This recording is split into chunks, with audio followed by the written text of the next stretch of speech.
Chelsea Football Club Victor Osimhen is set to go to Al Hilal before the Club World Cup, and it's almost announced. Furthermore, Arsenal Football Club are moving away from Victor Gyökeres. They're going after Benjamin Shesco, and as a Chelsea fan, I love to hear that. That's music to my ears. Furthermore, one thing that I don't like at this moment in time is Florian Wirtz going to Liverpool. It's going to be a record-breaking transfer fee. It's going to be crazy wages, but it just shows one thing. There's levels to this. They win again, and all of a sudden, they're here to win again, and again, and again. Off the pitch, they're making the right moves. And for me, we need to discuss this because this directly impacts Chelsea Football Club. People will say, it's not a Liverpool channel. It's a football channel. I talk about what I want. And the reality is, this directly impacts Chelsea Football Club because they are going to be an obstacle for years to come. And finally, we need to talk about that must-win game tomorrow. The equation's simple. Win, and you're in. Lose Chelsea Football Club, you're out. Draw, and you're praying for miracles from Manchester United, and you ain't getting. We're breaking it down. We're going into the little details. You're going to chat to me. I'm going to chat to you. But before we get started, you're going to pay the rent. The rent is simple. It's just a like button. It's free of charge.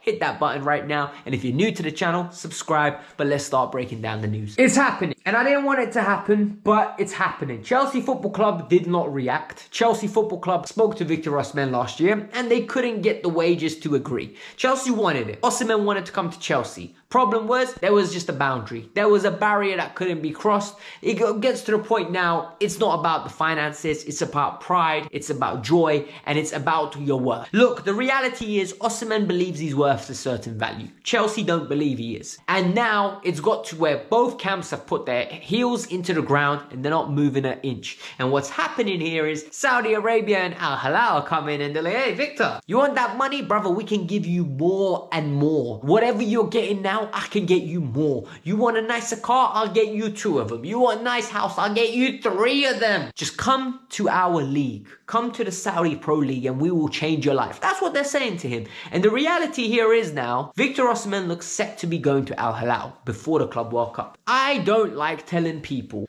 how much money they should accept, what they should do their passion for, and what they should do in their job. Because the reality is, I don't know how it feels to be in Victor Osimhen's shoes. All I know is, he's guaranteed a certain amount of money from Napoli, and he doesn't want to lose that money. He most probably has planned his life around those 5 years earning X amount of money. So he's entitled to ask what he wants. But what I can comment on is, I think he is way too talented of a football player to go to Saudi Arabia at this age. Victor Osimhen is 26 years old nearly, right? Or 25. He is arguably one of the best strikers in the world. Top 5 without a doubt, right? Yes, some people will argue the pool of strikers at the moment is terrible. And no club is willing to pay the wages he wants in Europe. Why? Because the wages he's on at Napoli are extremely high. There was an inflation in wages, meaning all the wages went up for a lot of clubs. People were paying stupid wages. Now, clubs are like, hold on, we can't do this. We can't afford to pay these wages. We're not doing it anymore. So the only options that are left are loans to Turkey or Saudi Arabia. So Victor Osimhen is clearly getting tempted by money. We cannot dispute that. However, when a player is that good, and the reality is he is wealthy. He's not rich, he's wealthy. He will be fine, his cousins will be fine, his cousins' cousins will be fine. He is going to live a great life moving forward. Does he need to throw away his talents and not join a club that is brilliant in Europe and build a legacy? Because the thing is, I'm not saying come join Chelsea. Arsenal, Manchester United, Manchester City, Liverpool, PSG, maybe even a Real Madrid who are looking for a striker, maybe even a Barcelona. You're telling me if his wages were realistic, at £60 million, none of these clubs would want you.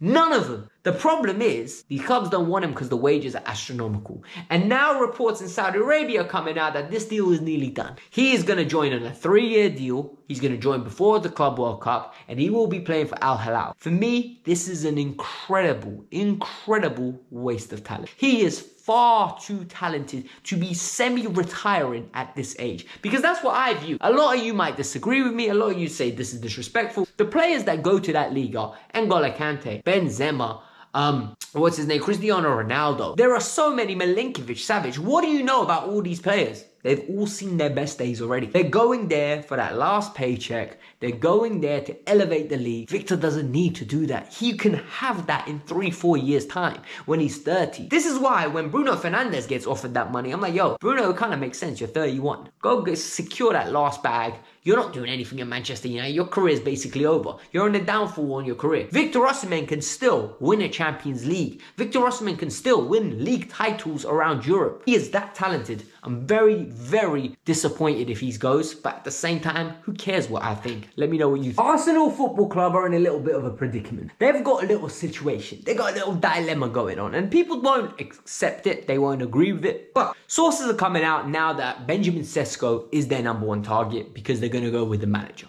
What's happened? Look, as a Chelsea fan, I don't want rivals to get stronger. And when I hear Arsenal are willing to spend 80 million euros on Benjamin Šeško, what I say is music to my ears. Benjamin Šeško might become a great player. However, what I know about young players is uncertainty. They might either bang, they might be good, they might not climb fast to the league. He's never scored ample amount of goals.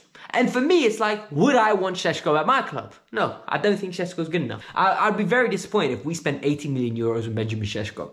And now, I can already see that there are two losers in this element, right? You've got Berta, who's their new director of football, and you would think this is when he's most powerful. But he's not. He is absolutely getting overruled by Mikel Arteta. Mikel Arteta is basically their Pep Guardiola. The way he struts around, the way he makes decisions, the way he's actively controlling things, the narratives that's being set here. You can see Berta wants Gyökeres. Arteta wants Šeško. And all of a sudden, we're in a little predicament here where nobody's getting what they actually want, and this is being played out in public. And eventually, it looks like they finally settled on Šeško, and that's who they're going to be going after, according to Sky Germany.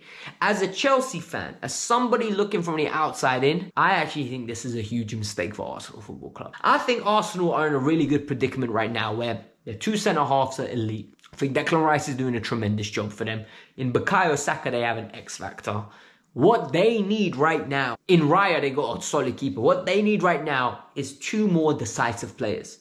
A striker and a... They get that, and you know what? We could be talking about Arsenal dominance. But they're not doing it.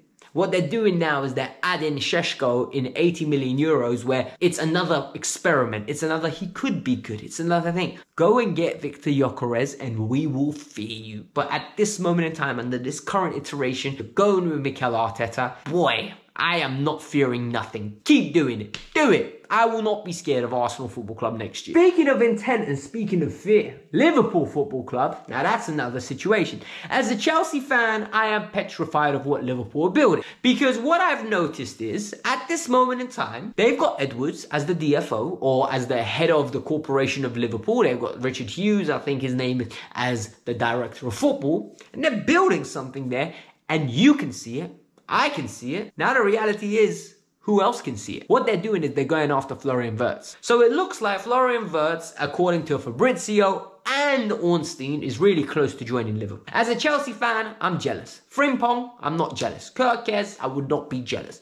Florian Wirtz, I am jealous. I am absolutely jealous. Envious. I am looking at this and I'm like, this is the equivalent of when we signed Eden Hazard and everyone was looking at it like, damn, it's going to get to the position where they're going to be cooking with oil in a moment or two. They just won the league and they're going to blow 125 million. And I know a lot of you are going to say, Alex, we got Cole Palmer. Why are you jealous? I'm going to put it this way. If I've got one Ferrari, why can't I get a Lamborghini? Why?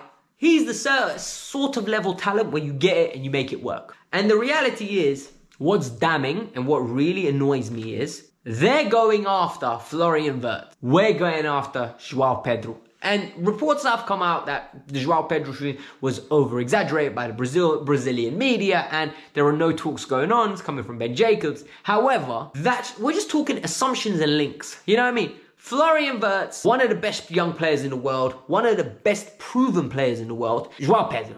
Like, it is damning. It is nasty and we need Champions League football because if Liverpool get this line over the line, this is a message. This is something that is absolutely cooking the rest of us and I don't like it. No me gusta.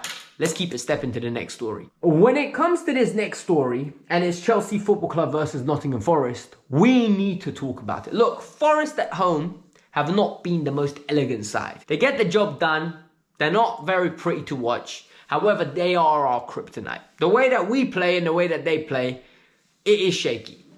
Tomorrow's equation is simple. Win and you're in. You can't ask for any more than that, right?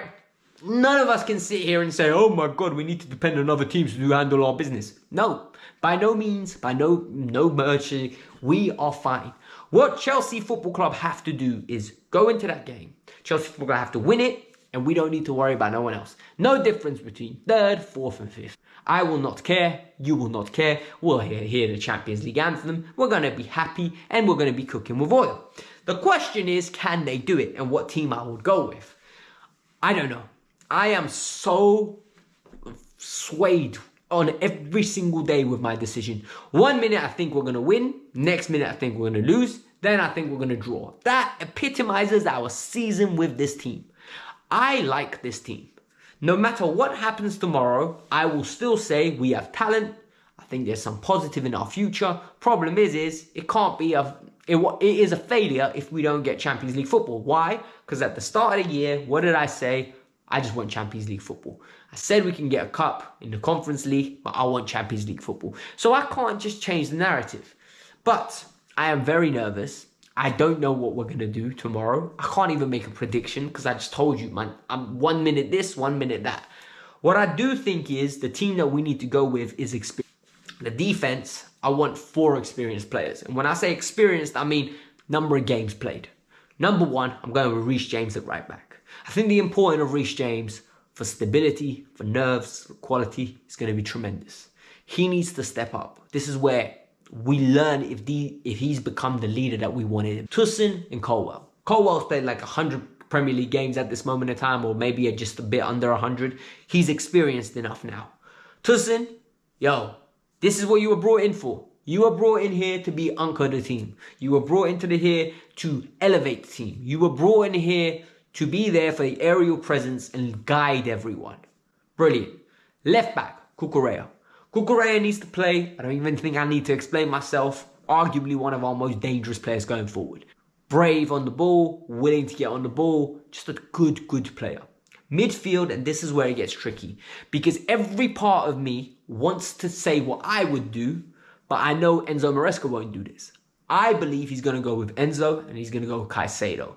Personally, I would go with Lavia and Caicedo, Enzo in the 10. Reason I'd go with Enzo in the 10 is because I want those two in the middle, in Lavia and Caicedo, bossing it. I don't want Elliot Anderson. I don't want Morgan Gibbs-White. I don't want Sangare, I think his name is, to grow into the game. I don't want that. I don't want them to influence the game. I want them to be stuck in their own half, us winning the ball, pressuring them into mistakes. I want them to be suffocated in their own half. And the reality is, we won't do that. We're going to play Palmer in the 10, Enzo in the 8, next to Caicedo. And I think Lavia misses out. On the right wing, I think we're going to go with Noni. On the left wing, we're going to go with Sancho and Neto through the middle.